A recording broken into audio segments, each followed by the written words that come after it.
El momento más oscuro de Abraham al entregar a su hijo. ¿Qué significa confiar en Dios cuando todo parece imposible? Esta pregunta no es teórica, fue vivida por un hombre real, en un tiempo real. En un mundo sumido en la idolatría, la inestabilidad y el alejamiento del Creador, un hombre común fue llamado a una jornada extraordinaria. Su nombre era Abraham. No recibió mapas, garantías ni explicaciones detalladas. Solo recibió una orden. Deja tu tierra, tu parentela y la casa de tu padre, y ve a la tierra que yo te mostraré. Como está registrado en el libro de Génesis, capítulo 12, versículos del 1 al 3. La historia de Abraham comienza mucho antes de su nacimiento. Para comprender la profundidad del llamado de Dios y el impacto de la obediencia de Abraham, es necesario regresar a los orígenes de la humanidad después del diluvio. La narrativa bíblica nos lleva a través de un escenario marcado por nuevos comienzos, rebeliones y los intentos humanos por controlar el destino, una cadena de eventos que culminaría con la necesidad de que Dios interviniera nuevamente en el curso de la historia. Después de la destrucción de la humanidad por el diluvio, la tierra comenzó a ser repoblada a partir de la familia de Noé. Sus 3 hijos, Sem, Cam y Jafet, dieron origen a las grandes familias y naciones que se esparcirían por todo el mundo conocido. La promesa de Dios era clara. Nunca más destruiría la tierra con agua, y el hombre debía multiplicarse, llenar la tierra y gobernarla con sabiduría. Génesis capítulo 9, versículo 1. Durante un tiempo, parecía que la humanidad seguiría ese nuevo camino, pero la corrupción que había llevado al juicio de Dios volvió a surgir. El corazón humano, inclinado al orgullo y a la autosuficiencia, comenzó nuevamente a apartarse de la obediencia al Creador. El episodio de la Torre de Babel, registrado en el libro de Génesis, capítulo 11, revela el espíritu colectivo de la humanidad después del diluvio. En lugar de dispersarse y llenar la tierra como Dios había ordenado, los hombres decidieron unirse para hacerse un nombre. Eligieron la llanura de Sinar, en la región de Mesopotamia, y allí comenzaron a construir una torre que, según sus planes, tocaría el cielo. Esa construcción no era simplemente un proyecto arquitectónico, era un manifiesto espiritual. El ser humano quería probar que podía alcanzar el cielo sin Dios, establecer su propia seguridad sin depender del Creador, y crear una unidad basada en la autonomía, no en la sumisión. Fue una rebelión organizada, silenciosa pero profunda. La respuesta de Dios fue inmediata y definitiva. Confundió las lenguas de la humanidad, impidiendo la comunicación y forzando la dispersión de las familias por toda la tierra. La torre no fue terminada, y Babel se convirtió en símbolo del caos provocado por el orgullo humano. Ese momento marcó el fin de una era y el inicio de un nuevo enfoque en el plan divino. En lugar de tratar con la humanidad en conjunto, Dios empezaría a tratar con una familia específica, una línea escogida, a través de la cual todas las familias de la tierra serían bendecidas. En el contexto posterior a Babel, las naciones comenzaron a organizarse alrededor de centros urbanos y culturales. Uno de esos centros era Ur de los Caldeos, ubicado en la región de Mesopotamia, a orillas del río Éufrates, en lo que hoy es el sur de Irak. Ur era una ciudad avanzada para su época. Los arqueólogos han encontrado vestigios de escritura cuneiforme, arquitectura sofisticada, comercio desarrollado e incluso registros administrativos. Pero junto con ese progreso material, había una profunda decadencia espiritual. Ur también era un centro religioso pagano, dedicado a la adoración de Nana, el dios Luna. La idolatría formaba parte inseparable de la vida cotidiana. Sacrificios, rituales astrológicos y prácticas espirituales ligadas a los dioses celestiales moldeaban la cultura de aquella sociedad. En el libro de Génesis, capítulo 11, la genealogía de los descendientes de Sem llega hasta Taré, padre de Abram. Taré tuvo 3 hijos, Abram, Nacor y Harán. Harán murió en Ur y dejó un hijo llamado Lot, quien sería importante en los acontecimientos futuros. La esposa de Abram era Sarai, de quien la Biblia deja claro desde el inicio. Era estéril. No tenía hijos. Génesis capítulo 11, versículo 30.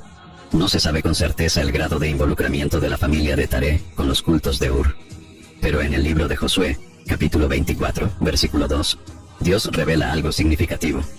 Antiguamente vivieron vuestros padres al otro lado del río, es decir, Taré, padre de Abraham y de Nacor, y servían a dioses extraños. Esto significa que Abraham creció en un entorno donde la idolatría era normal. No fue criado en una familia monoteísta. Su fe en un único Dios fue fruto de una ruptura, una separación dolorosa pero necesaria. Antes de que Dios hablara directamente con Abraham, Taré tomó una decisión inesperada. Salió de Ur con rumbo a la tierra de Canaán, llevando consigo a Abram, Sarai y Lot. Sin embargo, no completaron el viaje. Se detuvieron en Harán, una ciudad en el norte de Mesopotamia, y allí se establecieron por muchos años. Génesis capítulo 11, versículo 31. Harán, al igual que Ur, era un centro de adoración del dios Luna. Es posible que Taré buscara seguridad en una ciudad con cultura y creencias similares a las de su origen, pero esa parada temporal revelaba una vacilación común al ser humano. Salir de la zona de confort puede parecer fácil al inicio, pero es difícil sostenerlo hasta el final. Taré salió de Ur, pero no logró romper completamente con el sistema del cual formaba parte. Murió en Harán, sin haber cumplido el trayecto. Fue en ese punto que Dios llamó directamente a Abraham. Dios no comenzó su alianza con la humanidad en un momento de gloria, sino en medio de un mundo quebrado. Cuando la historia se enfoca en Abraham, el escenario global aún está marcado por la dispersión de Babel, por la idolatría esparcida y por corazones humanos alejados del propósito original del Creador. Es en ese contexto que Dios se revela de forma personal, directa y transformadora a un hombre común, y todo comienza con una palabra corta, pero poderosa: ve. En el libro de Génesis capítulo 12, versículos del 1 al 3, está registrada la primera declaración directa de Dios a Abraham. Pero el Señor había dicho a Abraham: vete de tu tierra, de tu parentela y de la casa de tu padre, a la tierra que yo te mostraré, y haré de ti una nación grande, y te bendeciré, y engrandeceré tu nombre, y serás bendición.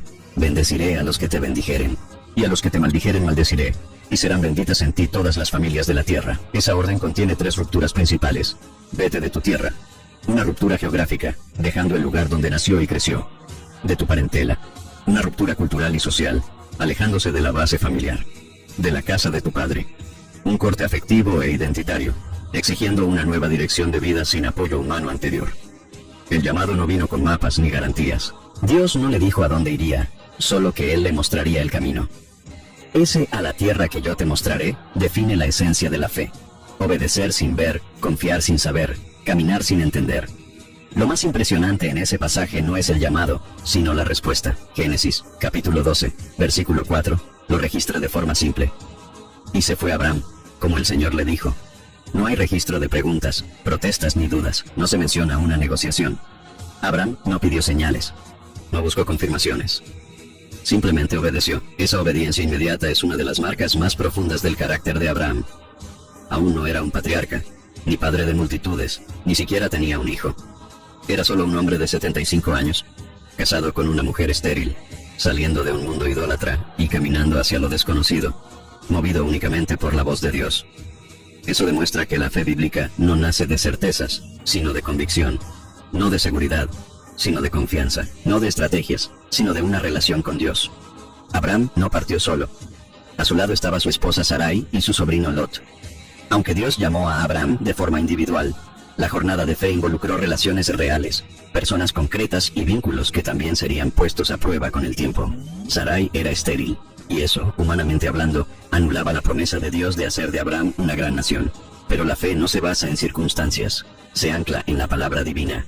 Lot, por otro lado, era joven. Tal vez veía en aquella jornada una oportunidad material, una nueva tierra donde prosperar. Más adelante, sus intereses se mostrarían diferentes a los de Abraham. Pero, en ese momento inicial, él también estaba al lado de su tío. La jornada no fue sencilla.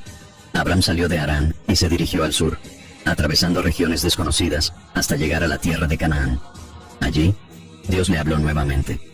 Al llegar a Canaán, la tierra aún estaba habitada por los cananeos, un pueblo con prácticas religiosas corrompidas y alejadas de la moralidad divina. Aún así, Dios le dijo: a tu descendencia daré esta tierra. Génesis capítulo 12, versículo 7. Fue una promesa audaz.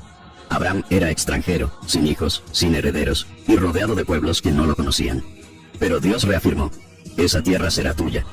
Como respuesta, Abraham edificó un altar al Señor. Fue su primer gesto de adoración pública. La fe no es solo interior, se expresa. Abraham no solo creyó, adoró. Y esa adoración se repetiría en varios momentos de su trayectoria. La Biblia destaca que, aún después de llegar a Canaán, Abraham no se estableció en ciudades, vivió en tiendas. Eso no era solo una decisión práctica, era un símbolo espiritual. Él comprendía que su morada definitiva no estaba allí.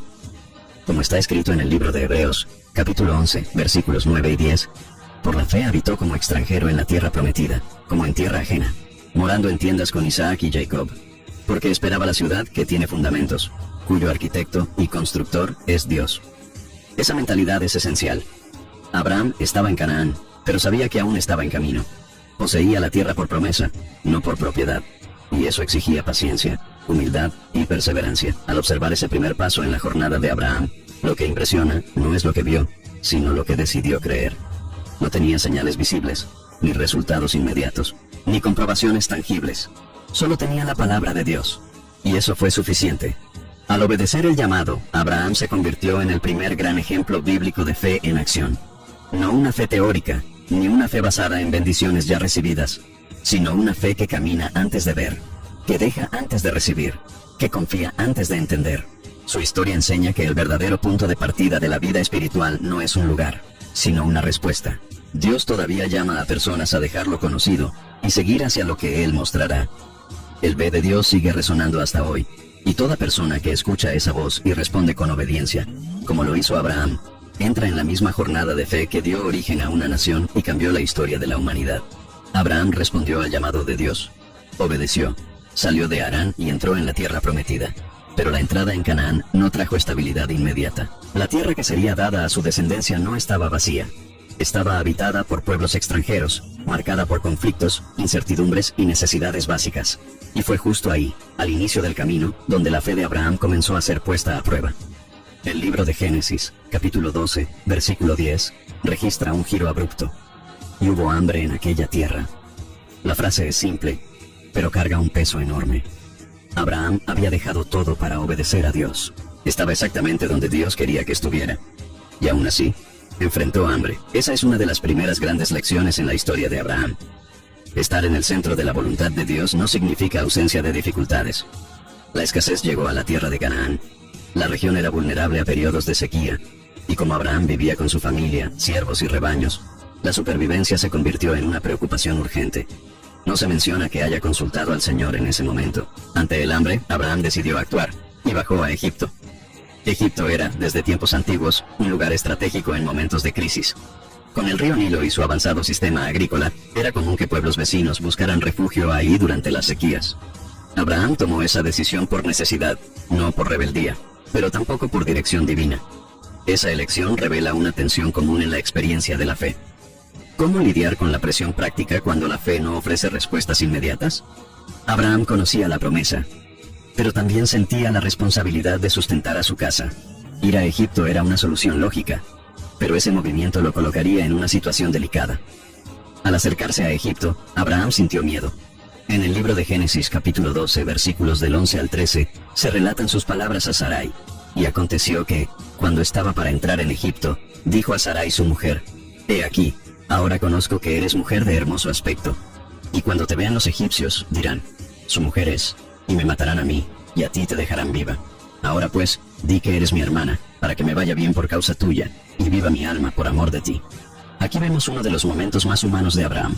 El hombre que había dejado todo por fe, ahora temía por su propia vida. Sabía que Sarai era hermosa, y que, en una cultura extranjera, los egipcios podrían querer tomarla. Como él era su esposo, su vida estaría en peligro. Entonces, propuso un plan. Sarai debía decir que era su hermana. El plan tenía un fondo de verdad. Sarai era, en efecto, su media hermana, como se confirma en el libro de Génesis, capítulo 20, versículo 12. Pero la intención era engañar. Abraham omitió la verdad para protegerse. Es un ejemplo clásico de cómo incluso los grandes hombres de fe pueden tomar decisiones cuestionables cuando son dominados por el miedo. Lo que Abraham temía sucedió. Al llegar a Egipto, los oficiales del faraón vieron a Sarai y la elogiaron delante del rey. Ella fue llevada al palacio, y a cambio, el faraón trató bien a Abraham. Y trató bien a Abraham por causa de ella, y él tuvo ovejas, vacas, asnos, siervos, siervas, asnas y camellos. Génesis, capítulo 12, versículo 16. Aparentemente, el plan funcionaba. Abraham estaba seguro, recibía regalos, ganaba riquezas, pero a costa de la verdad, y con su esposa siendo llevada a otro hombre. La bendición obtenida por medios dudosos trae consigo un precio, y ese precio, en este caso, era alto. No se menciona oración, ni protesta de Sarai. El silencio es pesado. La narrativa bíblica no entra en detalles, pero el drama está implícito. Una pareja separada por una decisión motivada por el miedo. Un error silencioso que ponía en riesgo la promesa divina. Pero Dios no guardó silencio. El libro de Génesis, capítulo 12, versículo 17, afirma: «Mas el Señor hirió al faraón y a su casa con grandes plagas por causa de Sarai, mujer de Abraham». La justicia divina entró en acción. Sarai no fue olvidada. Dios protegió el vínculo de la promesa. Él había dicho que haría de Abraham una gran nación. Para eso, Sarai era parte esencial. No podía ser entregada a otro hombre. La alianza aún estaba en construcción, pero Dios ya actuaba a su favor. El faraón comprendió que algo no estaba bien. Llamó a Abraham y lo confrontó. ¿Por qué me dijiste, es mi hermana? ¿Para qué la tomara yo por mujer? Ahora pues, he aquí tu mujer, tómala y vete. Génesis, capítulo 12, versículos 18 y 19. No hubo castigo directo para Abraham. El faraón simplemente lo echó. Pero la reprensión proveniente de un rey pagano es significativa. El hombre de Dios fue corregido por un extranjero. Eso muestra que, incluso los escogidos, cuando toman atajos, pueden ser avergonzados ante el mundo. Abraham salió de Egipto con Sarai y con todo lo que había adquirido. El libro de Génesis, capítulo 13, versículo 1, relata: Subió pues Abraham de Egipto hacia el sur, él y su mujer, con todo lo que tenía, y con él Lot. El regreso marca un cambio. Abraham vuelve a la tierra prometida, y con más bienes que antes. Pero no vuelve igual. Ahora carga experiencias. Carga el peso de haber fallado, de haber sido corregido, de haber visto que la protección de Dios no depende de estrategias humanas. Y aquí entra otro detalle importante. La bendición material no es, necesariamente, señal de aprobación. Abraham salió de Egipto más rico, pero eso no valida su decisión. Dios fue misericordioso.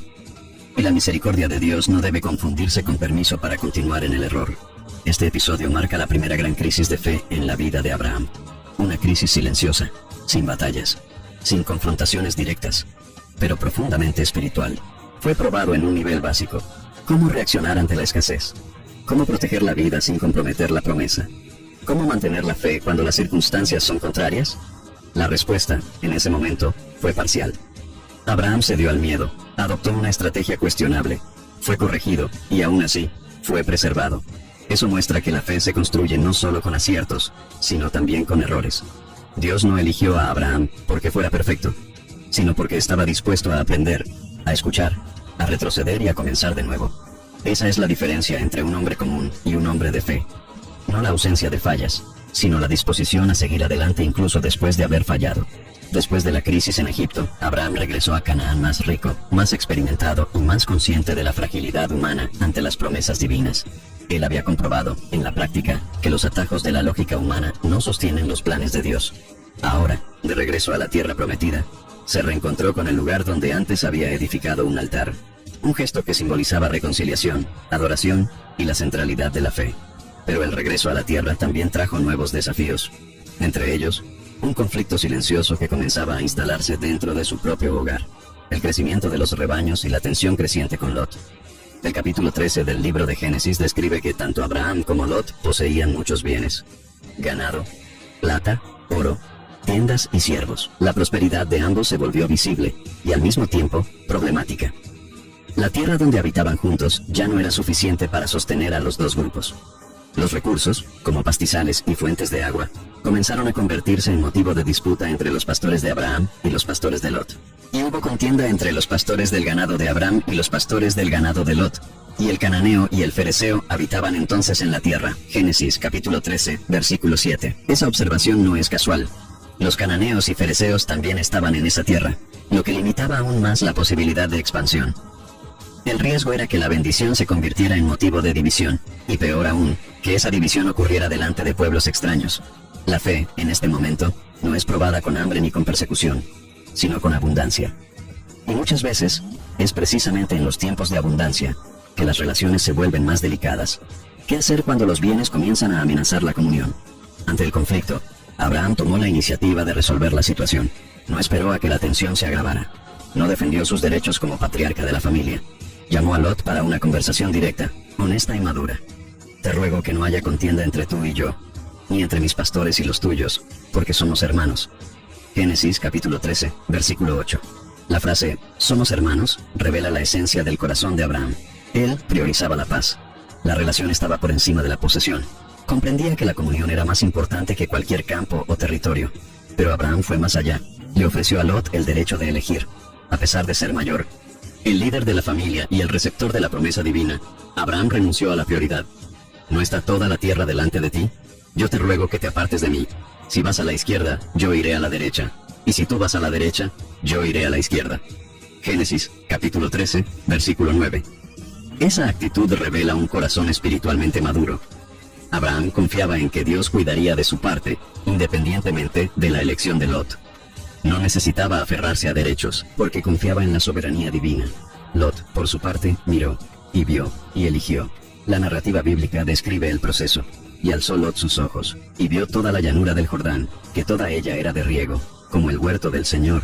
Entonces Lot escogió para sí toda la llanura del Jordán. Génesis capítulo 13, versículos 10 y 11. La elección de Lot fue práctica. Él vio las ventajas naturales de la tierra: agua, fertilidad, potencial agrícola. Fue una decisión económicamente sensata. Pero la Biblia se encarga de añadir una observación importante. Antes que destruyese el Señor a Sodoma y a Gomorra. Génesis capítulo 13, segunda parte del versículo 10. Y enseguida: mas los hombres de Sodoma eran malos y pecadores contra el Señor en gran manera. Génesis capítulo 13, versículo 13. Lot no tomó en cuenta el ambiente espiritual del lugar. Se guió por la vista, y esa decisión poco a poco lo pondría más cerca del peligro. Acampó hasta Sodoma. Aún no estaba dentro de la ciudad, pero avanzaba en esa dirección. Esa separación marca el inicio de dos caminos distintos. Lot siguió hacia la llanura, con sus rebaños y expectativas. Abraham se quedó en Canaán, aparentemente con la parte más difícil del territorio. Pero Dios estaba a punto de hablar nuevamente. Tan pronto como Lot se separó, Dios habló con Abraham. No antes. La separación fue un punto de inflexión espiritual. El silencio de Dios en los momentos anteriores fue interrumpido con una nueva revelación. Alza ahora tus ojos y mira desde el lugar donde estás hacia el norte, el sur, el oriente y el occidente. Porque toda la tierra que ves, te la daré a ti y a tu descendencia para siempre. Génesis, capítulo 13, versículos 14 y 15. El lenguaje es claro y directo. Dios invita a Abraham a mirar, no con ojos humanos, sino con los ojos de la fe. Mientras Lot había levantado los ojos por iniciativa propia, Abraham solo lo hace cuando Dios se lo ordena. El contraste es significativo, y Dios amplía la promesa. Y haré tu descendencia como el polvo de la tierra. Génesis capítulo 13, versículo 16. En ese momento Abraham aún no tenía hijos. Sarai seguía siendo estéril. Pero la promesa se volvía más específica, más audaz, más imposible ante los ojos humanos. Dios no solo reafirmaba, estaba ampliando lo que ya había dicho. Ahora, la herencia incluía todo el territorio visible y una descendencia incontable. Después de la promesa, Dios orienta a Abraham a recorrer la tierra. Levántate, recorre la tierra a lo largo y a lo ancho, porque a ti te la daré. Génesis, capítulo 13, versículo 17. Era un gesto simbólico, casi profético. La posesión no vendría de inmediato, pero caminar por la tierra era una forma de marcar territorio por fe. Cada paso era una declaración silenciosa. Dios lo prometió, y yo lo creo. Abraham obedeció. Se desplazó hasta Hebrón, una de las regiones más elevadas de Canaán. Allí, una vez más, construyó un altar al Señor. Era el tercer altar desde que había entrado en la tierra prometida. Cada altar representaba un hito espiritual, un recordatorio visible de que su vida era guiada por Dios. Esa parte de la historia contrasta dos estilos de vida.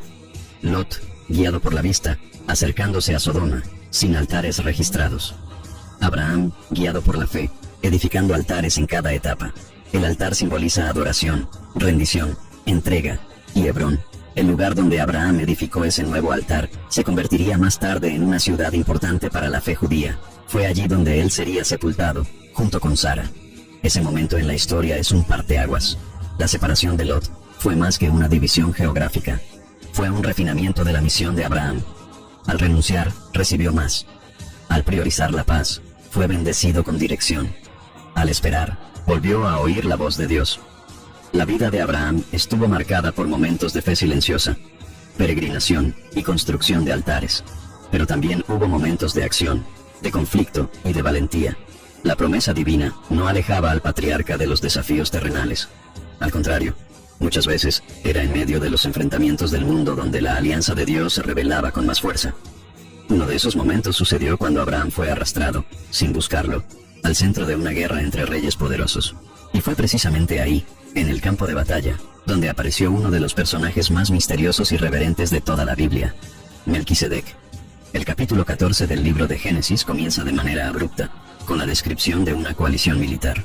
4 reyes, liderados por Kedorlaomer, rey de Elam, habían dominado varias ciudades durante 12 años. Entre las ciudades subyugadas estaban Sodoma y Gomorra, que formaban parte de una alianza de 5 reyes de la región del Valle del Jordán. En el año 13º, los 5 reyes decidieron rebelarse. Eso provocó una respuesta inmediata de los 4 reyes dominantes, quienes marcharon contra ellos y los vencieron. La batalla fue brutal. Sodoma y Gomorra fueron derrotadas. Sus bienes fueron saqueados. Sus habitantes fueron llevados cautivos. Entre los prisioneros estaba Lot, el sobrino de Abraham. Él había elegido vivir en los alrededores de Sodoma, y ahora era parte de las consecuencias de esa decisión. Abraham no formaba parte de los conflictos políticos de la región. Era un hombre pacífico, nómada, pastor de rebaños. Pero al saber que Lot había sido capturado, no dudó. La fe de Abraham no era pasiva. Podría haber dicho que Lot había hecho su elección, podría haberse cruzado de brazos, pero no lo hizo. El libro de Génesis, capítulo 14, versículo 14, registra: y oyó Abraham que su pariente estaba prisionero, y armó a sus criados, los nacidos en su casa, 318, y los siguió hasta Dan. Abraham actuó con valentía y estrategia. Los 318 hombres que convocó habían nacido en su casa. No eran guerreros profesionales, sino siervos entrenados, fieles, listos para obedecer. Él los lideró personalmente. Viajó más de 200 kilómetros hacia el norte, persiguiendo a los ejércitos vencedores. Durante la noche, organizó un ataque sorpresa. La táctica funcionó. Los enemigos fueron derrotados, los prisioneros liberados y los bienes recuperados. Este episodio revela una dimensión de Abraham que a menudo se olvida. No era solo un adorador y peregrino. También era jefe de familia, líder estratégico, alguien dispuesto a entrar en batalla para proteger a los suyos. La Biblia no describe ese acto como impulsivo o imprudente. Al contrario, Abraham enfrentó a reyes con pocos hombres, confiando en la justicia de la causa. No buscaba gloria, sino rescate. Esa disposición revela un principio importante. La verdadera fe no se aísla de los problemas del mundo, sino que los enfrenta con discernimiento y valentía. Después de la victoria, Abraham regresó con los prisioneros liberados y los bienes recuperados. Al llegar al valle de Sabe, fue recibido por Bera, el rey de Sodoma. Ese rey representa un sistema corrupto. Más adelante, Sodoma sería destruida por su maldad, pero aún así, en ese momento, él aparece para hacerle una propuesta a Abraham: dame las personas, y toma para ti los bienes. Génesis, capítulo 14, versículo 21. Era un gesto típico de alianzas políticas. El rey ofrecía el botín como pago por la ayuda, pero Abraham rechazó la propuesta con firmeza. He alzado mi mano al Señor, Dios Altísimo, Creador de los cielos y de la tierra, que no tomaré desde un hilo hasta una correa de zapato. Nada de todo lo que es tuyo, para que no digas, yo enriquecí a Abraham. Génesis, capítulo 14, versículos 22 y 23. Abraham no quería confusión entre las bendiciones de Dios y los favores humanos. Sabía que la promesa no se cumpliría por medio de alianzas humanas, sino por la mano del Altísimo. Esa respuesta demuestra integridad y discernimiento espiritual. Abraham sabía decir no incluso después de una victoria. Sabía que la gloria le pertenecía a Dios, no a los hombres. Pero antes de ese diálogo con el rey de Sodoma, otro encuentro había ocurrido, y fue mucho más profundo. En el versículo 18 del capítulo 14 de Génesis, se lee: entonces Melquisedec, rey de Salem, sacó pan y vino, y él era sacerdote del Dios Altísimo. Melquisedec aparece de forma inesperada. No hay genealogía ni explicación. Surge como rey de Salem, una región que más tarde se convertiría en Jerusalén, y como sacerdote del Dios Altísimo, algo nunca antes visto. Él bendice a Abraham. Bendito sea Abraham del Dios Altísimo, Creador de los cielos y de la tierra, y bendito sea el Dios Altísimo, que entregó a tus enemigos en tu mano. Génesis capítulo 14, versículos 19 y 20. Abraham reconoce la autoridad espiritual de Melquisedec, y como respuesta, le entrega el diezmo de todo lo que había conseguido. Este es el primer registro de un diezmo en la Biblia, y no fue exigido, sino ofrecido voluntariamente, como reconocimiento de la soberanía divina. Melquisedec se convierte, en la Biblia, en una figura de conexión entre realeza y sacerdocio. Más adelante, en el Salmo 110 y en la carta a los Hebreos, será presentado como una figura profética del Mesías, Jesucristo, el sacerdote eterno, según el orden de Melquisedec. Ese momento entre Abraham y Melquisedec está cargado de simbolismo. Se ofrecen pan y vino, elementos que más tarde tendrían un nuevo significado en la cena del Señor. La bendición es pronunciada no con base en méritos, sino por la alianza con el Dios Altísimo. Abraham, por su parte, reconoce que su victoria no fue resultado de su estrategia, sino de la mano de Dios, y lo demuestra al entregar el diezmo, un gesto que representa entrega, gratitud y dependencia. Esa escena nos muestra que, incluso en tiempos de conflicto, lo espiritual y lo material no están separados. La fe de Abraham se manifestaba tanto en el campo de batalla como en el altar, tanto en la justicia de la guerra como en la humildad ante un sacerdote. Abraham regresa a su tienda. No toma para sí los despojos de la guerra. No construye monumentos de victoria. No negocia con reyes. No busca alianzas humanas. Vuelve con la conciencia limpia, con su sobrino libre, con la bendición del sacerdote y con el corazón firme en la promesa. Este capítulo muestra a un hombre completo. Un siervo de Dios que sabe luchar cuando es necesario, pero que también sabe reconocer lo que viene de lo alto. Un hombre que rechaza las riquezas de la corrupción, pero que se inclina ante la santidad. La guerra de los reyes y la bendición de Melquisedec son dos caras de una misma moneda. Conflicto y consagración. Lucha y reverencia. Estrategia y sumisión. Y Abraham vive ambas con integridad. La vida de Abraham, hasta este punto, ya había pasado por pruebas, separaciones, batallas y victorias. Él había oído la voz de Dios. Había dejado su tierra.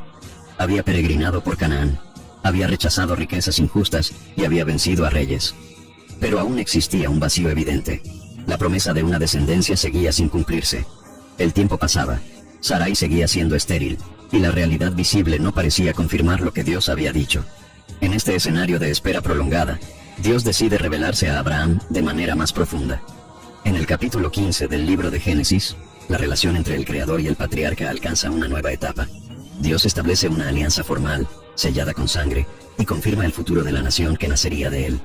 Este es uno de los capítulos más importantes de toda la historia bíblica, porque establece el modelo de la fe como fundamento de la justicia delante de Dios.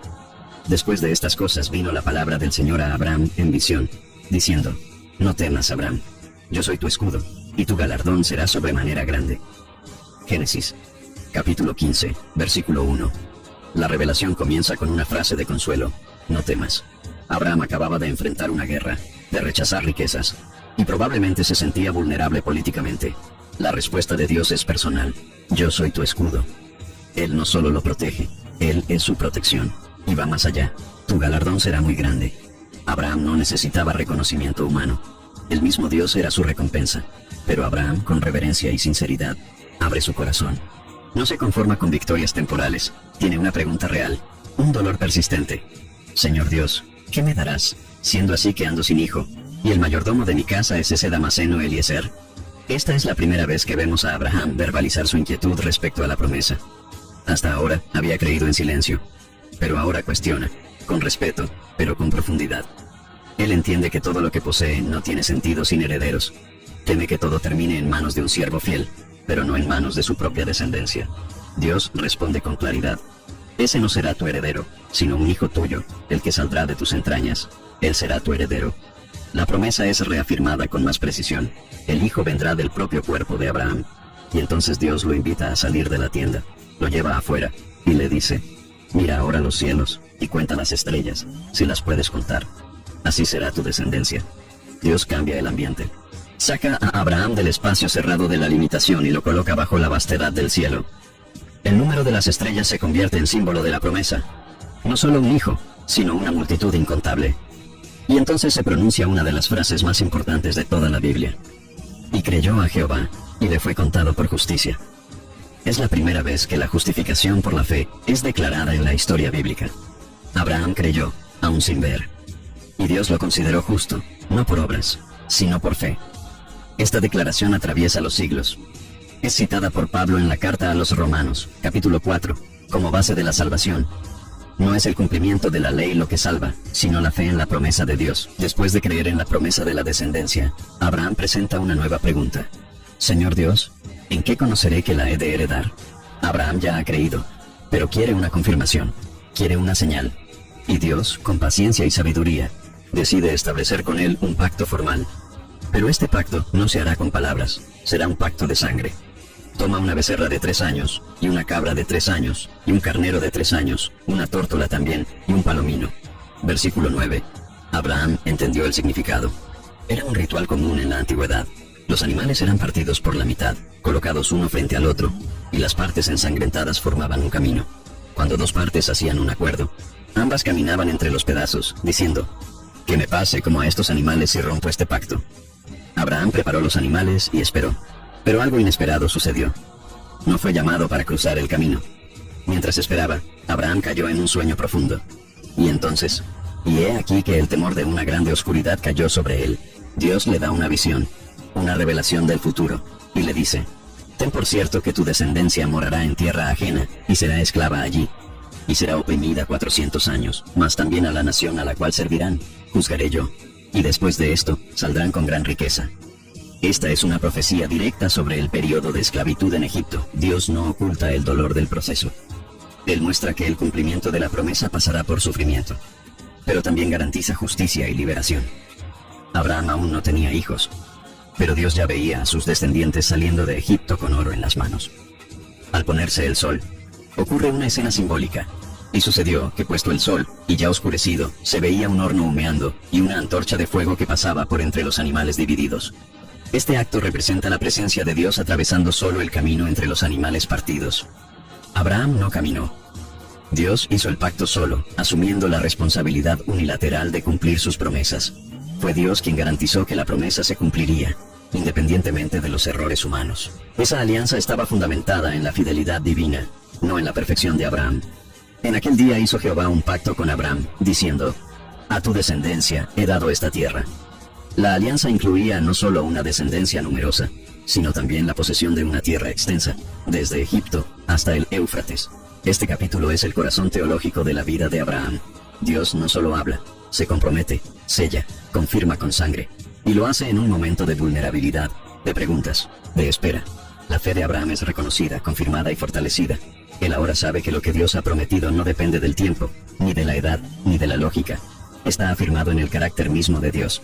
Esa alianza dará forma a toda la historia de Israel, generará profecías, generaciones, leyes, liberaciones, y una expectativa que culminará en el Nuevo Testamento con el Mesías, descendiente de Abraham, cumplimiento final de la promesa. El tiempo pasó. Dios había hablado con claridad, había hecho promesas, había establecido una alianza y había sellado un pacto de sangre. Pero la realidad cotidiana seguía igual. Sarai continuaba estéril. Abraham envejecía. Y la promesa de un hijo aún no se cumplía. En momentos como ese, la fe se ve presionada por las circunstancias. Y muchas veces surgen decisiones que parecen soluciones, pero que en realidad son atajos peligrosos. Fue exactamente lo que ocurrió. El capítulo 16 del libro de Génesis comienza con una afirmación clara. Pero Sarai, mujer de Abraham, no le daba hijos, y tenía una sierva egipcia, que se llamaba Agar. La esterilidad, para las mujeres de aquella época, era una carga pesada. Involucraba vergüenza social, un sentimiento de inutilidad y, especialmente en el caso de Sarai, una frustración espiritual. Ella sabía de la promesa hecha a su esposo. Sabía que Dios había prometido descendencia. Pero tal vez, con el tiempo, comenzó a dudar de su papel dentro de ese plan. Entonces propuso algo. Dijo Sarai a Abraham: ya ves que el Señor me ha hecho estéril. Te ruego pues que te llegues a mi sierva. Quizás tendré hijos de ella. Esa práctica, aunque extraña para la mentalidad moderna, era común en el mundo antiguo. La sierva, al dar a luz, lo hacía en nombre de su señora. El hijo era considerado parte del hogar de la esposa. Era un intento humano de cumplir una promesa divina, con medios terrenales. Sarai no actuó con malicia. Actuó desde la desesperación. Trataba de ayudar a Dios, de llenar el silencio divino con una solución práctica. Y Abraham consintió. Aceptó la propuesta. No consultó a Dios. No buscó dirección. Simplemente cedió. Agar quedó embarazada. Y desde ese momento, la dinámica entre ella y Sarai cambió. Y cuando vio que había concebido, miraba con desprecio a su señora. Agar comenzó a mirar a Sarai con superioridad. Ahora llevaba en su vientre un hijo de Abraham. Eso le daba una posición que Sarai no tenía. Y Sarai, al notar eso, se sintió profundamente molesta. Fue con su esposo. Mi afrenta sea sobre ti. Yo te di mi sierva por mujer, y viéndose encinta, me mira con desprecio. Versículo 5. Sarai responsabilizó a Abraham, y él por su parte transfirió la autoridad de vuelta. He aquí, tu sierva está en tu mano, haz con ella lo que bien te parezca. Entonces Sarai afligió a Agar, probablemente con palabras duras, actitudes humillantes y un trato severo. El texto no lo detalla, pero el resultado fue claro. Agar huyó. Estando embarazada, sola, extranjera y despreciada, se encontró vagando por el desierto, cerca de Shur, camino hacia Egipto. Es en ese punto cuando ocurre algo extraordinario. Por primera vez en la Biblia, alguien es visitado por el ángel del Señor, y esa visita es dirigida a una sierva fugitiva, embarazada y rechazada, y la halló el ángel del Señor junto a una fuente de agua en el desierto. El ángel la llama por su nombre. Agar, sierva de Sarai. ¿De dónde vienes y a dónde vas? Esa pregunta tiene profundidad. No es solo geográfica. Es existencial. Agar no tenía una respuesta clara. Sabía de dónde venía, del dolor, pero no sabía hacia dónde iba. Entonces, el ángel le dice algo difícil. Vuélvete a tu señora y humíllate bajo su mano. El regreso al lugar del dolor no era un castigo, sino parte del plan. Y, enseguida, el ángel entrega una promesa poderosa. Multiplicaré tanto tu descendencia, que no podrá ser contada por su multitud. Ese lenguaje es semejante al que fue usado con Abraham. Dios le estaba diciendo a Agar, no estás olvidada. Tu hijo no será rechazado. También habrá una línea de descendencia a través de él. Entonces el ángel anuncia el nombre del niño. He aquí que estás encinta, y darás a luz un hijo. Y llamarás su nombre Ismael, porque el Señor ha oído tu aflicción. Ismael significa Dios escucha. Ese nombre sería para siempre un testimonio de que Dios no ignora a los que sufren, incluso a aquellos que están en los márgenes de la historia principal. El ángel aún profetiza, y él será hombre fiero. Su mano será contra todos, y la mano de todos contra él. Esta descripción indica a un hombre de temperamento fuerte, vida nómada, envuelto en conflictos, algo que se confirmaría en la historia de los ismaelitas. Agar, tocada por esa experiencia, declara, tú eres el Dios que me ve. Ella dio nombre al lugar, Bir Lahai Roi, que significa el pozo del viviente que me ve. Hasta entonces nadie había usado ese tipo de lenguaje. Una sierva egipcia fue la primera persona en la Biblia que declaró que Dios ve el sufrimiento individual. Agar obedeció, regresó, y dio a luz a Ismael. Abraham tenía 86 años cuando nació el niño. El tiempo seguía pasando, y durante un periodo, Ismael fue el único hijo de Abraham. Creció, fue criado dentro del hogar, y tal vez, durante muchos años, Abraham creyó que él sería el heredero de la promesa, pero Dios no había olvidado su palabra. Ismael no era el cumplimiento, era fruto de la prisa humana frente al silencio divino. Este capítulo es uno de los más humanos en la historia de Abraham. Muestra que la fe, cuando se ve presionada por el tiempo y el dolor, puede tratar de construir atajos. Muestra que incluso los grandes hombres de Dios toman decisiones precipitadas. Muestra que mujeres como Sarai, aunque con buenas intenciones, pueden causar dolor. Muestra que siervas como Agar, aunque despreciadas, son vistas por Dios. Y sobre todo, muestra que Dios no abandona ni a quien se equivoca, ni a quien sufre por causa del error ajeno. Abraham ahora tenía un hijo, pero no el hijo de la promesa. Eso traería todavía más conflictos en el futuro. La espera no había terminado, y la fe aún sería probada de forma más profunda. Habían pasado ya 10 años desde que Dios le había prometido un hijo a Abraham. Ismael ya era un adolescente, y Abraham tenía casi 100 años. Era natural pensar que tal vez ese era el hijo prometido, pero Dios no había olvidado lo que había dicho. Y, en un día común, Abraham recibiría una visita que cambiaría todo, tanto para su familia como para la historia de dos ciudades sumidas en la corrupción, Sodoma y Gomorra. El capítulo 18 del libro de Génesis comienza con una revelación extraordinaria. Después le apareció el Señor en el encinar de Mamre, estando él sentado a la puerta de su tienda en el calor del día. Versículo 1. Abraham estaba en su rutina diaria, tal vez descansando después de las actividades de la mañana. Y es en ese momento que 3 hombres se acercan. No son presentados de inmediato como ángeles o seres celestiales. Son tratados como visitantes comunes. Pero el texto deja claro que uno de ellos era el mismo Señor. Abraham, con hospitalidad, corre al encuentro de los visitantes. Se inclina hasta el suelo, los llama mis señores, e insiste en que se queden, laven sus pies, coman y descansen. Prepara rápidamente un banquete, pan fresco, carne tierna, cuajada y leche. La actitud de Abraham revela honra, generosidad y discernimiento. Reconoce que había algo especial en esos visitantes, aunque no entendiera completamente quiénes eran. La hospitalidad en el Antiguo Oriente no era solo una cortesía, era un deber espiritual, y Abraham lo ejerce con excelencia. Durante la comida, uno de los visitantes pregunta, ¿dónde está Sara, tu mujer? Abraham responde que está en la tienda. Y entonces, el Señor hace una declaración directa, de cierto volveré a ti, y según el tiempo de la vida, he aquí que Sara, tu mujer, tendrá un hijo. Era la primera vez que la promesa venía con un plazo específico. Dentro de 1 año, Sara daría a luz. La afirmación fue hecha de forma audible, lo suficientemente cerca como para que Sara la oyera desde dentro de la tienda. Ella reaccionó como muchos lo harían. Sara se rió para sus adentros diciendo, después de haber envejecido tendré deleite, siendo también mi señor ya viejo. Era una reacción humana. Sara tenía alrededor de 90 años. Su cuerpo ya no tenía el ciclo de fertilidad. La esperanza se había apagado. Pero el Señor respondió, ¿por qué se ha reído Sara? ¿Hay para Dios alguna cosa difícil? Al tiempo señalado volveré a ti, y según el tiempo de la vida, Sara tendrá un hijo. Esa pregunta, ¿hay para Dios alguna cosa difícil?, resuena como un pilar en la teología de la fe. La promesa no depende de la biología, depende del Dios que cumple su palabra. Sara negó haberse reído, y el Señor, con seriedad, dijo, no es así, sino que te has reído.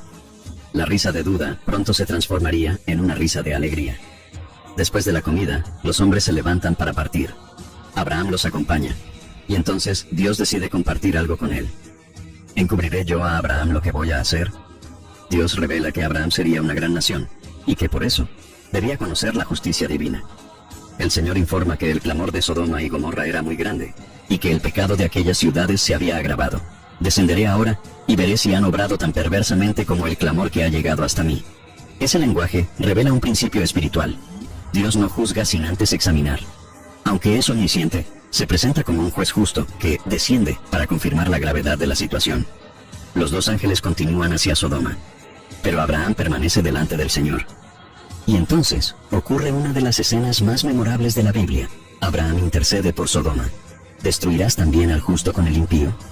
Abraham inicia un diálogo respetuoso pero valiente. Suplica, si hubiera 50 justos en la ciudad, ¿destruirías aún así el lugar? El Señor responde que no lo destruiría. Entonces Abraham va reduciendo el número, 45, 40, 30, 20, hasta llegar a 10. En cada número, Dios confirma, no la destruiré por causa de los justos que haya allí. Esta escena revela la compasión de Abraham y la paciencia de Dios. Abraham no era indiferente al destino de la ciudad donde vivía Lot. No pidió justicia solo para sí, imploró misericordia para los demás. Pero al final de la conversación, Dios se retira, y Abraham vuelve a su tienda. La ciudad ahora quedaba en manos de la justicia divina. El capítulo 19 del libro de Génesis comienza con los dos ángeles llegando a Sodoma al atardecer. Lot estaba sentado a la puerta de la ciudad, una posición común de liderazgo local. Reconoce a los visitantes como importantes y los invita a su casa. Ellos se niegan al principio, pero Lot insiste. Prepara una cena. Pero la tranquilidad dura poco. Hombres de la ciudad rodean la casa y exigen que Lot entregue a los visitantes para que sean abusados sexualmente. ¿Dónde están los hombres que vinieron a ti esta noche? Sácalos para que los conozcamos. Esa palabra conocer implica abuso. La corrupción moral de la ciudad había superado los límites. La violencia era pública, colectiva y sin vergüenza. Lot intenta proteger a los visitantes, al punto de ofrecer a sus hijas. Un gesto extremo que revela tanto su angustia como los valores distorsionados de aquel ambiente. Los hombres de la ciudad intentan entrar a la fuerza, pero los ángeles intervienen. Ciegan a los agresores y revelan su identidad. Los ángeles informan a Lot que Sodoma será destruida. Le dicen que debe salir con su familia. Lot trata de convencer a sus yernos, pero ellos se burlan, creyendo que bromea. Al amanecer, los ángeles insisten. Lot aún duda. Entonces lo toman a él, a su esposa y a sus hijas de la mano, y los sacan de la ciudad. Y sucedió que, cuando los hubieron llevado fuera, uno dijo, escapa por tu vida, no mires atrás. Lot ruega ir a una ciudad cercana, Zoar, y los ángeles lo permiten. Entonces, comienza el juicio. El Señor hizo llover sobre Sodoma y Gomorra azufre y fuego desde los cielos. De parte del Señor, las ciudades fueron completamente destruidas. El humo subía como de un horno. Era el fin de una sociedad hundida en la injusticia, inmoralidad y arrogancia. En el camino, la esposa de Lot desobedece. Pero la mujer de Lot miró hacia atrás y se convirtió en una estatua de sal. Ese gesto no fue simple curiosidad. Fue una mirada de apego, de nostalgia por lo que dejaba atrás. Fue un error fatal, y se convirtió en símbolo de la urgencia de la obediencia ante el juicio divino. Al día siguiente, Abraham se levantó y miró hacia la llanura. Vio el humo subiendo. Las ciudades estaban destruidas. Pero Dios se acordó de su intercesión. Y sucedió que, cuando destruyó Dios las ciudades de la llanura, se acordó Dios de Abraham, y sacó a Lot de en medio de la destrucción. El clamor fue escuchado. La justicia fue hecha, y también la misericordia. La fe de Abraham, su intercesión y su relación con Dios fueron instrumentos de liberación. Dios ya había prometido, ya lo había confirmado, ya había hecho un pacto, incluso había visitado a Abraham con fecha señalada. Pero ahora, finalmente, llegaba el tiempo del cumplimiento. Después de décadas de espera, de dudas, de errores humanos y de nuevos comienzos, la promesa tomaría forma en el vientre de una mujer anciana, y el milagro más esperado por Abraham y Sara estaba por suceder. El nacimiento de un hijo, el hijo de la promesa. El capítulo 21 del libro de Génesis comienza con una declaración simple pero profunda. Visitó el Señor a Sara como había dicho. E hizo el Señor con Sara como había hablado. Esa frase no es solo un relato histórico. Es una afirmación teológica. Dios hizo como lo había prometido. Aunque el tiempo hubiera pasado, aunque el cuerpo estuviera envejecido, aunque las circunstancias dijeran imposible, Dios cumplió su palabra, y concibió Sara, y dio a Abraham un hijo en su vejez, en el tiempo que Dios le había dicho. El tiempo de Dios no falla, no se adelanta ni se retrasa. Él actúa en el momento señalado. Abraham tenía 100 años, Sara cerca de 90. Ambos estaban más allá de la edad fértil, pero para Dios no hay límite biológico ni cronológico, y lo que parecía muerto cobró vida. Abraham le puso al niño el nombre de Isaac, que significa él se ríe o risa. Ese nombre fue elegido por el mismo Dios tiempo atrás, cuando anunció la promesa.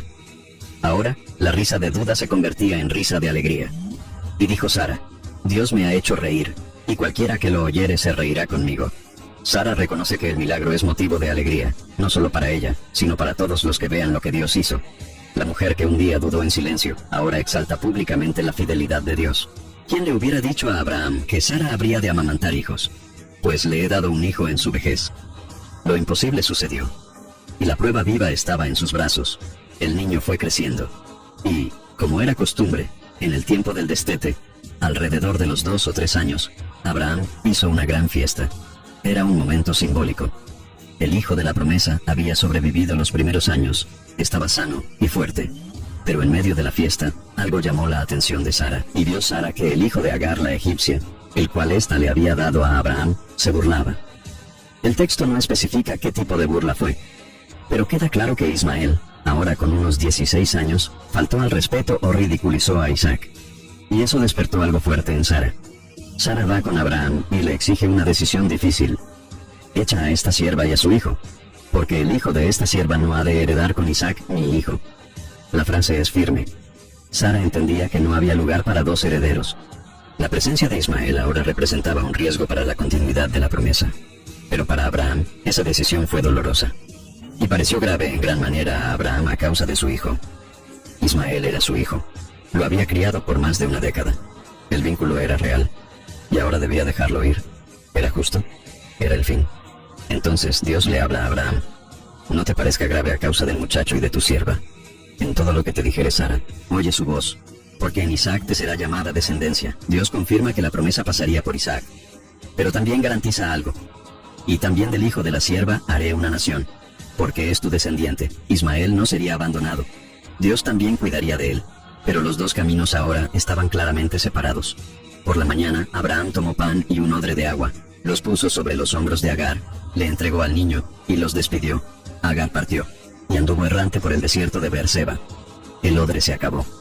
El niño desfalleció por la sed. Y Agar, sin fuerzas para verlo morir, se alejó. Y se fue, y se sentó enfrente, a distancia de un tiro de arco, porque decía, no veré cuando el niño muera. Ella alzó su voz y lloró. Y entonces, Dios escuchó, y oyó Dios la voz del muchacho. Y el ángel de Dios llamó a Agar desde el cielo, y le dijo, ¿qué tienes, Agar? No temas, porque Dios ha oído la voz del muchacho en donde está. El ángel le abrió los ojos, y vio un pozo de agua. Dio de beber al niño, y él revivió. Y Dios estaba con el muchacho. Ismael creció en el desierto. Se convirtió en un hábil arquero, se casó con una egipcia, y de su linaje nacerían 12 príncipes y muchas naciones. La separación fue dolorosa, pero necesaria. El plan de Dios continuaba en 2 direcciones distintas. Isaac, hijo de la promesa, Ismael, hijo de la carne. Mientras tanto, Isaac seguía creciendo bajo el cuidado de sus padres. Era la alegría de Sara, la herencia de Abraham, la señal visible de la fidelidad divina. Abraham ahora podía mirar al niño y ver el cumplimiento literal de lo que Dios había prometido. Ya no era una visión futura, ni una esperanza lejana. Era una realidad. Pero incluso con la promesa cumplida, el viaje de fe no había terminado. Aún vendrían nuevas pruebas, y la más grande de todas estaba por llegar.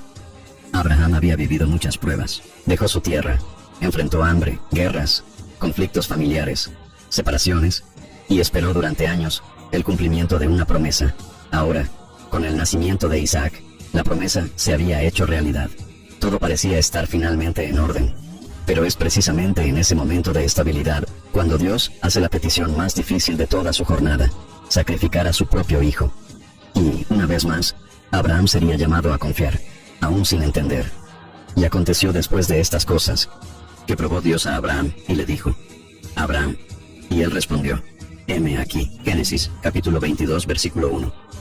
La palabra usada aquí, probó, puede entenderse como puso a prueba. Dios no quería llevar a Abraham al pecado, sino llevarlo a un nuevo nivel de obediencia y fe. Toma ahora a tu hijo, tu único, Isaac, a quien amas, y vete a tierra de Moría, y ofrécelo allí en holocausto sobre uno de los montes que yo te diré. El texto es intencionalmente detallado. Dios no dice simplemente, tu hijo, dice, tu hijo, lazos de sangre, tu único hijo. La exclusividad de la promesa, a quien amas. La profundidad emocional. No era una prueba cualquiera. Era una petición que hería el corazón, que contradecía la lógica, que ponía en aparente riesgo toda la promesa anterior. Después de todo, Dios había dicho que Isaac sería el heredero. ¿Cómo podía pedir ahora que ese mismo hijo fuera sacrificado? Abraham no cuestiona, no debate, no reclama, solo obedece. Y se levantó Abraham muy de mañana. La respuesta fue inmediata. Prepara el burro, parte la leña, lleva a 2 siervos y al mismo Isaac. Caminan juntos durante 3 días. 3 días de silencio, de pensamientos profundos, de tensión interna. 3 días en los que cada paso exigía fe. Al ver el lugar a lo lejos, Abraham dice algo extraordinario. Quedaos aquí con el asno, y yo y el muchacho iremos hasta allí, y adoraremos, y volveremos a vosotros. Volveremos. No dice, yo volveré. Dice, volveremos. Esa frase revela la esperanza de Abraham. Él creía que Dios podía, de alguna forma, resucitar a Isaac. Esa interpretación se confirma en la carta a los Hebreos, capítulo 11, versículos del 17 al 19, donde está escrito que Abraham consideró que Dios era poderoso para levantarlo aún de entre los muertos. Abraham pone la leña sobre Isaac. Él mismo lleva el fuego y el cuchillo, y suben juntos. En el camino Isaac hace una pregunta inocente pero profunda. Padre mío, he aquí el fuego y la leña, pero ¿dónde está el cordero para el holocausto?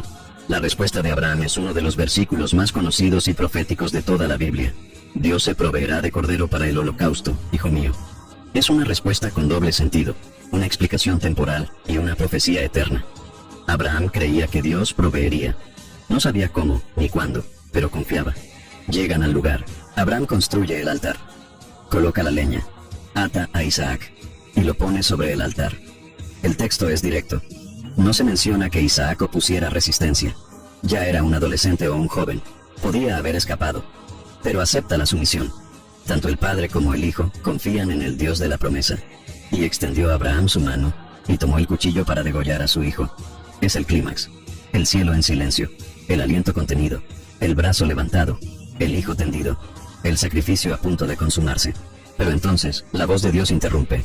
Abraham, Abraham, no extiendas tu mano sobre el muchacho, ni le hagas nada, porque ya conozco que temes a Dios, por cuanto no me rehusaste a tu hijo, tu único. Dios no quería la sangre de Isaac, quería la entrega total de Abraham, quería ver si su fe resistía hasta el límite, y en ese mismo instante, Dios provee. Entonces alzó Abraham sus ojos, y miró, y he aquí a sus espaldas un carnero trabado por sus cuernos en un zarzal. Y fue Abraham, y tomó el carnero, y lo ofreció en holocausto en lugar de su hijo. El sustituto fue provisto. El cordero tomó el lugar del hijo, y ese acto se convertiría en el símbolo central de la futura obra redentora en Cristo. Dios proveería el verdadero cordero, Jesús, quien tomaría el lugar de los pecadores.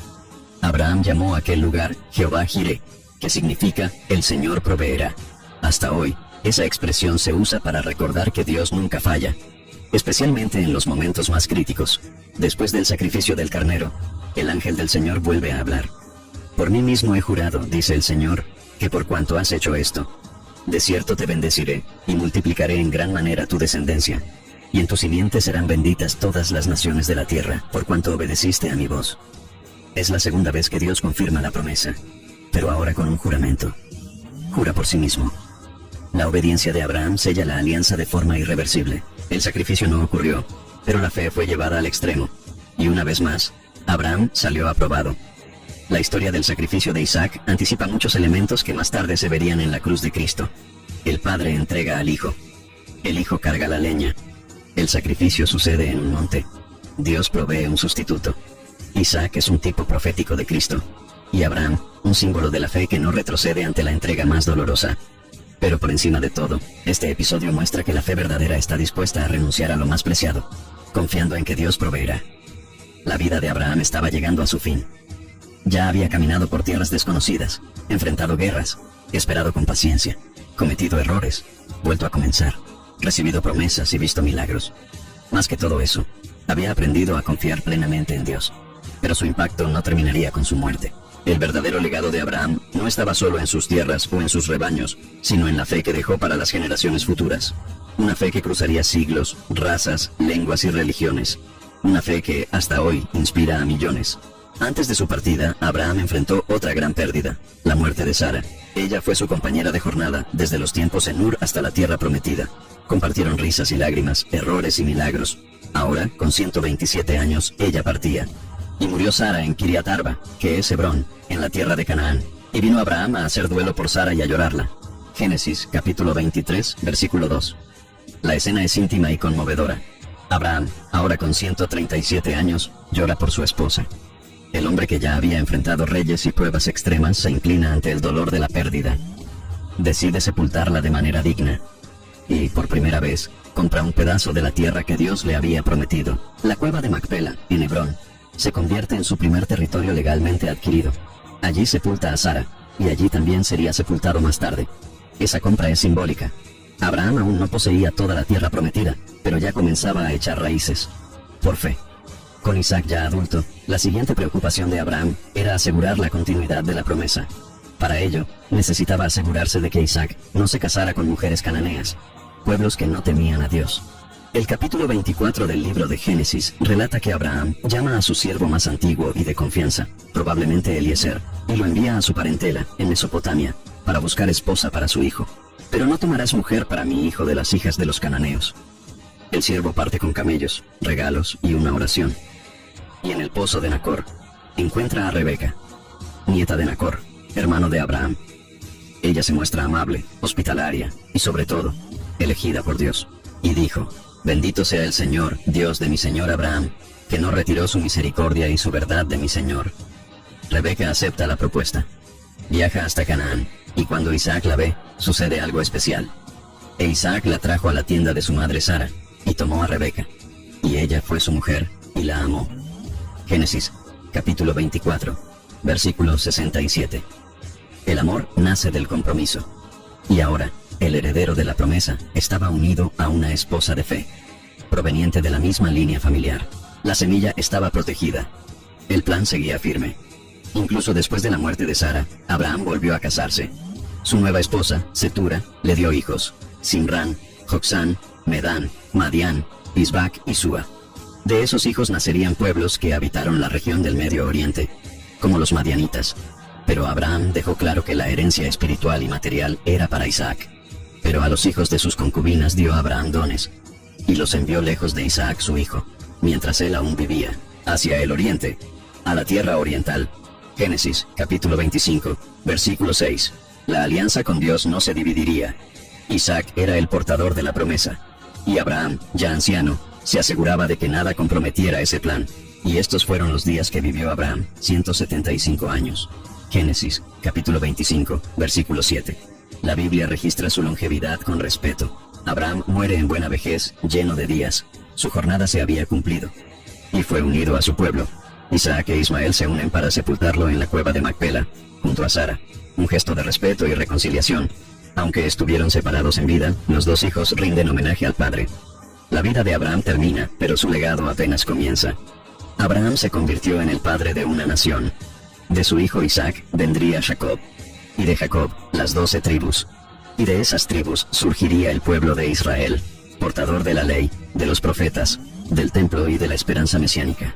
Durante siglos, los israelitas mirarían a Abraham como el patriarca de la fe. Recordarían su obediencia, sus altares, su entrega. Cuando pasaban por Hebrón, sabían, allí descansaba el cuerpo de un hombre que caminó con Dios. Pero el legado de Abraham no quedó limitado a Israel. Su hijo Ismael también generó una gran descendencia. 12 príncipes surgieron de sus linajes, y de ellos nacieron muchos de los pueblos árabes. En términos generales, los pueblos del Medio Oriente reconocen a Abraham como Ibrahim, el padre común. Tanto musulmanes como judíos lo ven como modelo de fe y entrega. Aunque la línea de la promesa es exclusiva por medio de Isaac, la influencia de Abraham cruzó todas las fronteras. En el Nuevo Testamento, Abraham adquiere una nueva dimensión. Se le presenta como el padre de la fe universal. Pablo escribe en Romanos, capítulo 4. Abraham creyó a Dios, y le fue contado por justicia. Él es el primer ejemplo de justificación por la fe. Jesús mencionó que Abraham vio mi día y se gozó. Juan, capítulo 8, versículo 56. El apóstol Santiago afirma que la fe de Abraham se unió a sus obras cuando ofreció a Isaac. Y el autor de Hebreos, en el capítulo 11, le dedica varios versículos para exaltarlo como ejemplo supremo de confianza. Por la fe, Abraham, siendo llamado, obedeció. Por la fe, habitó como extranjero en la tierra prometida. Por la fe, ofreció a Isaac, creyendo que Dios era poderoso para levantarlo aún de entre los muertos. Abraham es, para los cristianos, un espejo de la fe que salva. No vio todas las promesas cumplirse, pero creyó. Y por eso entró en la eternidad como amigo de Dios. El nombre de Abraham resuena hasta hoy, en sinagogas, mezquitas e iglesias, en sermones, cantos y oraciones. ¿Pero qué lo hizo tan especial? No fue su perfección. Se equivocó, dudó, tuvo miedo, tomó decisiones apresuradas, pero siempre volvió a confiar, siempre regresó al altar, siempre siguió adelante. El verdadero legado de Abraham no está solo en sus acciones, sino en su actitud ante Dios. Una actitud de escucha, obediencia, renuncia y fe. Él es el primero de muchos. El inicio de una línea espiritual que no depende de la sangre, sino de la fe, como escribe Pablo a los Gálatas. Sabed, por tanto, que los que son de fe, esos son hijos de Abraham. Gálatas, capítulo 3, versículo 7.